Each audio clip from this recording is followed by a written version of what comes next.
Ya, shalom saudara-saudara. Hari ini kita akan berselancar dalam kebenaran dalam episode silsilah Tuhan Yesus yang ketiga, di mana saya telah menjelaskan silsilah Tuhan Yesus yang pertama, yang kedua, dan sekarang yang ketiga, yang saya ambil dari kitab Matius pasal 1 ayat 1 sampai dengan ayat yang ke-17, tentang bagaimana saudara dan saya mengetahui bahwa Yesus itu ada silsilahnya di dalam sejarah silsilah orang Yahudi. Nah, sekarang yang ketiga, saudara, tentang daftar silsilah atau asal-usul, untuk menonjolkan dua hal ya, khusus tentang Yesus pada hari ini.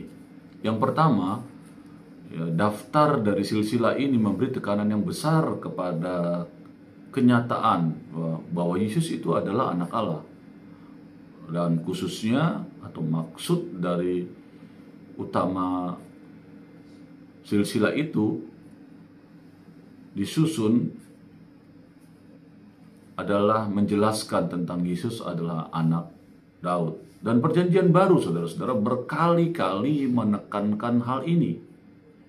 Di dalam khotbah gereja Kristen yang pertama kalinya yang tercatat, Petrus menyatakan hal itu, saudara, di dalam Kisah Rasul pasal 2 ayat 29 sampai 36, menekankan bagaimana Kristus Yesus itu adalah anak Daud. Paulus pun berbicara tentang Yesus Kristus sebagai keturunan Daud secara daging, saudara, di dalam Roma pasal 1 ayat 3. Penulis surat-surat pastoral pun mendesak atau menekankan setiap orang untuk mengingat-ingat bahwa Yesus Kristus itu keturunan Daud, dibangkitkan dari kematian. Ya, ayatnya ada di 2 Timotius 2 ayat 8. Saya bacakan bagi saudara firman Tuhannya di dalam 2 Timotius 2 ayat 8 supaya lebih jelas, saudara. Ayatnya saya bacakan bagi saudara. 2 Timotius pasal 2 ayat 8. Demikian firman Tuhan. Ingatlah ini, Yesus Kristus yang telah bangkit dari antara orang mati, yang telah dilahirkan sebagai keturunan Daud. Jelas ya, di sini penjelasannya, Yesus Kristus keturunan Daud. Itulah yang kuberitakan dalam Injilku. Jadi saudara-saudara, penekanannya jelas di dalam Alkitab.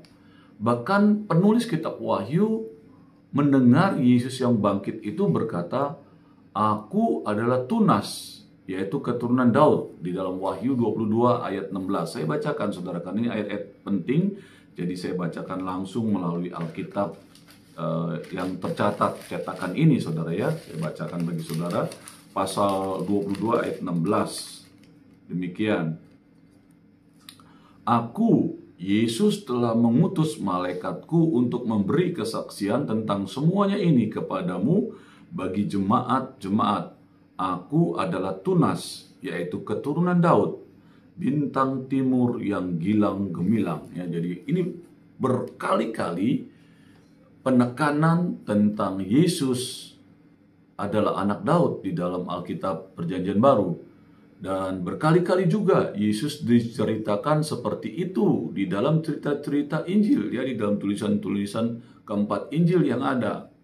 Contoh, setelah Yesus menyembuhkan orang buta dan orang tuli, semua orang mengatakan, "Iya, ini anak Daud." Ayatnya ada di dalam Matius pasal 12 ayat 23. Saudara, saya bacakan lagi karena dasar ayat ini penting supaya iman kita menjadi kuat bahwa Yesus itu memang ditekankan dalam silsilah ini tentang sebagai keturunan, dan silsilahnya bagian dari keturunan Daud, ya. Matius 12 ayat 23. Saya bacakan bagi saudara semua.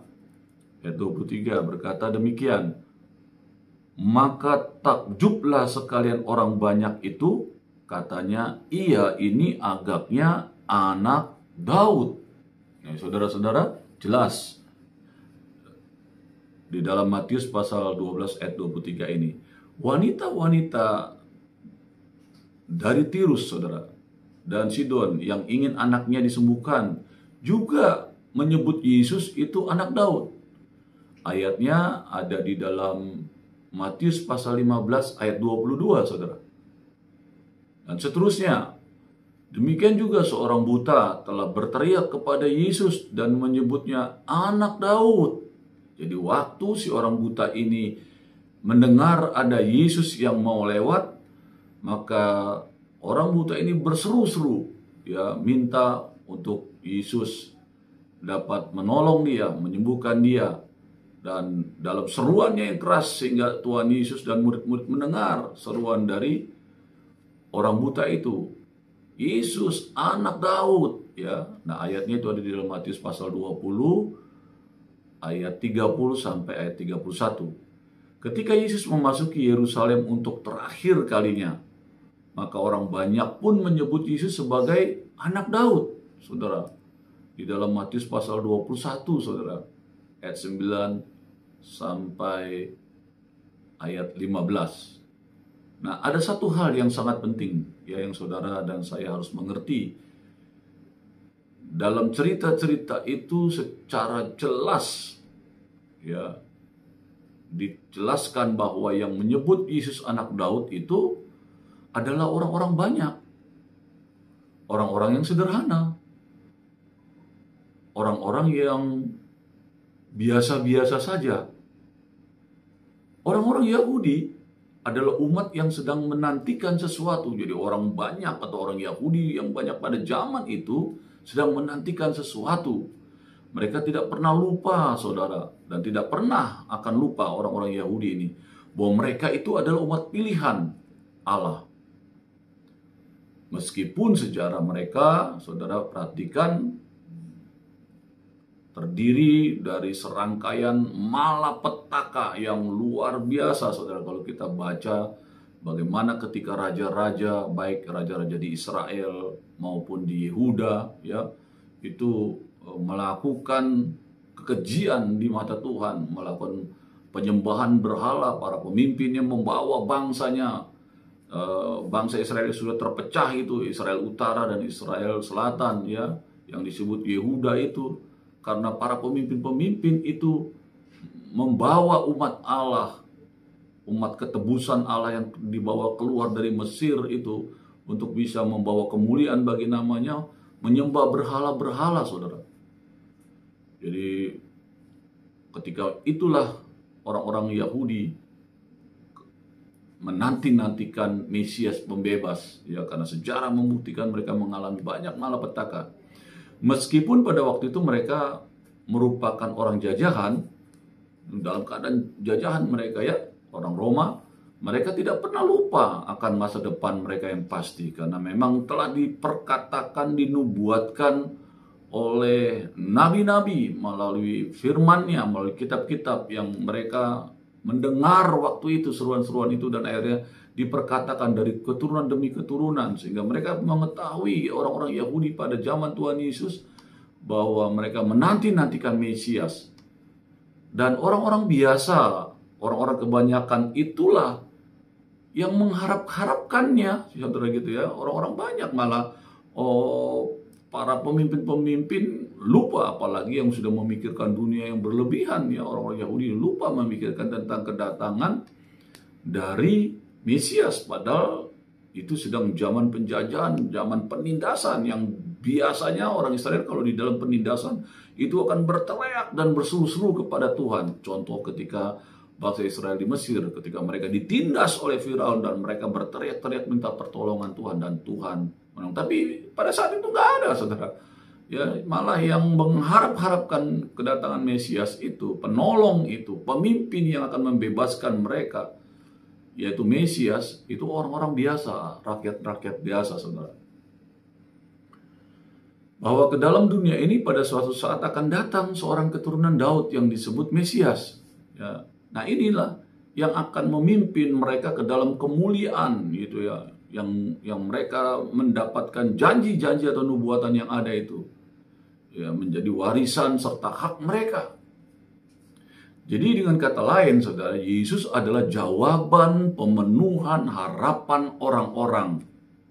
Pada saat itu, orang banyak yang ada di Israel, yang dalam penindasan bangsa Roma. Memang benar bahwa seringkali manusia tidak melihat hal itu, saudara. Mereka, kita ya, saya sebut kita lah gitu ya, cenderung melihat jawaban serta pemenuhan harapan-harapan kita di dalam bentuk kuasa. Wow, kita berharap kita memiliki kuasa, kekuasaan. Bahasanya itu dunia itu jabatan, ya, wewenang, kekuatan, dan seterusnya ya. Terus juga dalam bentuk kekayaan. Wow, ingin punya banyak kekayaan, harta, ya, macam-macam, rumah, bahkan pulau, negara, barangkali kota, dan sebagainya, mobil gitu ya.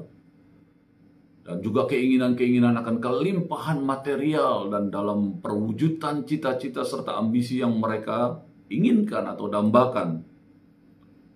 Tetapi kalau manusia itu mengharapkan dan memimpikan damai, cinta kasih, kebesaran, dan kepuasan, kalau saja keinginan mereka itu terwujudkan, seharusnya saudara dan saya, kita hanya dapat menemui perwujudan tentang damai, tentang cinta kasih, kebesaran dan kepuasan itu hanya di dalam Tuhan Yesus Kristus saja. Nah, saudara-saudara, Yesus Kristus dan kehidupan yang diberikannya adalah jawaban terhadap mimpi dan keinginan dari manusia. Di dalam cerita tentang Yusuf juga diceritakan, saudara, bagaimana Yusuf bermimpi, saudara. Jadi manusia bisa bermimpi, tetapi bermimpi yang diberikan Tuhan itu berbeda, saudara, dengan mimpi yang saudara dapatkan entah melalui kuasa kegelapan atau melalui kehidupan saudara karena aktivitas hidup saudara. Dan selalu manusia itu mendapatkan mimpi-mimpi yang menakutkan, saudara. Tetapi satu-satunya mimpi yang bisa mewujudkan mimpi yang baik, yang benar, terletak hanya di dalam Yesus. Nah, yang kedua, di dalam silsilah ini, ya, silsilah Tuhan Yesus ini, ya, dari Matius pasal 1 ayat 1 sampai 17 ini, Yesus adalah pemenuhan dari nubuatan perjanjian lama. Jadi silsilah ini dibuat untuk saudara dan saya mengerti tentang silsilah ini untuk menubuatkan Kristus dari kitab perjanjian lama, dari kitab Kejadian sampai kitab Maleakhi. Itu menjelaskan bagaimana nubuatan kedatangan Yesus Kristus. Di dalam Yesus itu berita para nabi menjadi nyata dan benar ketika Yesus lahir, nyata dan benar nubuatan-nubuatan yang diperkatakan, ditulis di dalam kitab perjanjian lama, ya. Saudara, saat ini kita cenderung untuk kurang memperhatikan ucapan-ucapan nubuatan itu. Kita agak skeptis dengan prinsip nubuatan, padahal Alkitab itu berbicara tentang nubuatan, saudara. Memang ada orang-orang yang sering memakai cara-cara nubuatan hanya untuk tujuan-tujuan kemuliaan diri, atau saya mau sebut kesombongan diri, menyatakan diri mendengar suara Tuhan dan harus diperkatakan, dan itu nubuatan. Yaitu saya berani menyatakan tidak tepat. Tetapi juga saya berani menyatakan bahwa Tuhan bisa pakai sampai hari ini untuk Allah menyatakan perkataan-perkataan yang akan terjadi ke depannya. Saudara, saya percaya sampai hari ini. Kenapa? Karena firman Allah menuliskan di dalam 1 Korintus 3 ayat 16, bukankah Kristus Yesus itu ada di dalam saudara? Jadi, Roh Kudus itu ada di dalam saudara. Artinya, kalau Tuhan ada di dalam kita, dan firman sendiri mengatakan, kalau Dia ada di dalam kita, saudara dan saya akan mendapatkan satu hikmat melakukan perkataan-perkataan yang akan datang. Ya, itu berarti nubuatan, saudara. Dan banyak lagi tentang nubuatan itu di dalam firman Allah adalah sesuatu yang biasa. Kalau saudara percaya ada Roh Kudus dalam diri saudara, tapi kalau saudara percaya Roh Kudus itu ada dan terserah itu maunya Roh Kudus dan sebagainya, ya silakan saja. Saya memperbolehkan iman masing-masing dalam pengenalan akan firman Tuhannya. Kalau saya percaya Roh Kudus yang ada dalam diri saya bisa bercakap-cakap, saya berkomunikasi dengannya. Bagaimana caranya? Ya saudara, kita bisa berdoa, kita bisa memuji, menyembahnya. Saudara, kita percaya dalam firman, ada roh dalam diri kita, ada Roh Kudus juga dalam diri kita, yang tadi saya jelaskan di dalam 1 Korintus 3 ayat 16. Bukankah itu bahagian dari kebaikan Tuhan untuk kita dituntun, dibimbing, dipimpinnya? Kenapa kita nggak bisa, saudara? Kalau memang Tuhan katakan ada di dalam diri kita, kalau saudara nggak bisa bercakap-cakap dengan Roh Kudus yang ada dalam diri saudara sebagai orang percaya, berarti ada yang salah, saudara. Untuk apa dong ada Roh Kudus dalam diri saudara kalau saudara nggak bisa berbicara? Saya beriman Roh Kudus bisa berbicara dan saya bisa mendengar suaranya. Karena itu adalah kebenaran firman Allah, saudara. Nah, kecenderungan ini yang membuat perkataan-perkataan nubuatan yang ada di dalam Alkitab pun sering tidak terlalu dianggap untuk orang-orang tertentu, gitu ya. Kita benar-benar tidak berminat untuk mencari dan menemukan ucapan-ucapan atau tulisan-tulisan kalimat dalam perjanjian lama yang sudah terpenuhi di dalam perjanjian baru. Saudara, di dalam perjanjian baru adalah bukti nubuatan. Nah, di dalam perjanjian baru pun ada juga, masih ada. Di dalam perjanjian lama pun ada nubuatan yang masih belum dalam proses perjalanan, dan di dalam perjanjian baru pun ada nubuatan juga yang belum juga tergenapi. Jadi ada nubuatan, saudara, yang kalau kita pelajari hampir kita perjanjian lama itu berisi nubuatan-nubuatan yang luar biasa. Penggenapannya ada di dalam perjanjian baru. Dan di dalam perjanjian baru sendiri pun masih ada nubuatan-nubuatan yang sampai hari ini belum terpenuhi. Kalau saudara baca dengan baik. Jadi itu Alkitab itu berisi banyak sekali tentang nubuatan-nubuatan.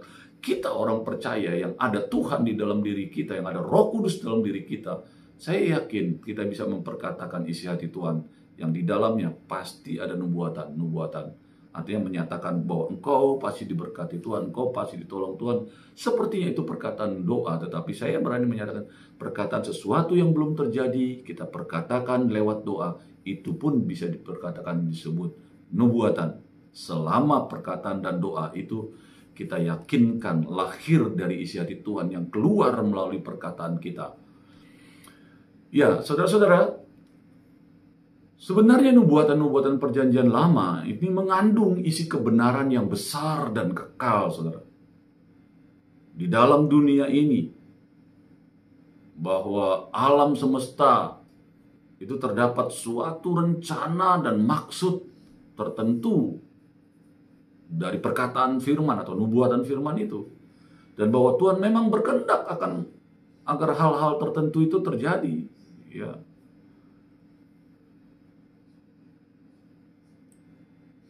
Dunia dan segala isinya, serta peristiwa-peristiwa yang terjadi di dalamnya, tidak pernah, saudara, terlepas dari rencana, rancangan, dan kehendak Allah. Semua dunia yang ada sampai hari ini ada dalam rancangan Allah. Jadi sesuatu yang sudah dipersiapkan oleh Allah.